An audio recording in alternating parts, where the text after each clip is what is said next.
Rujak bebek. Rujak bebek. Apa aja itu teh? Buah-buahan, nanas, jambu. Tambah apa lagi? Kecombrang ya? Mana kecombrangnya? Coba lihat. Kecombrang mana kecombrang? Mangga, Haji. Mangga. Alias buah. Kecombrang lihat. Nah, Iya. combrang.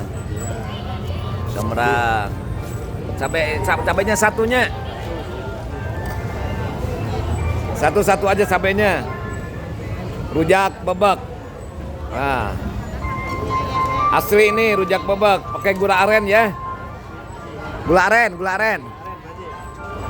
aren. Langsung bebek. Bebek. Di bebek, rujak bebek.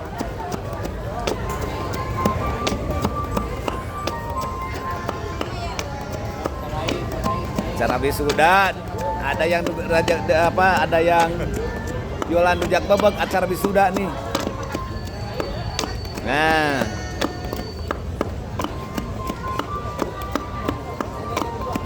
itunya pakai daun ya? Pakai Pak Haji, apa plastik? Oh, pada pakai daun. Dulu pakai daun. Semak disemat.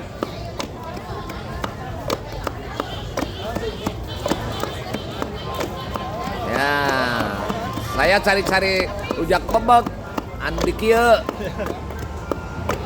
Ya, yang begini, coba. Udah lembut belum? Ya, Pak Haji. Nah, jadi akhirnya gini ya. Masukkan. Masuk, Pak Haji.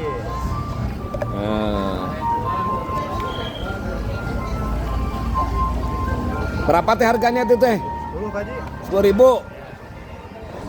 Ya, pedas nggak? Sedang, Pak Haji. Ya udah, ya. Bisa cuma satu. Rujak bebek asal Garut.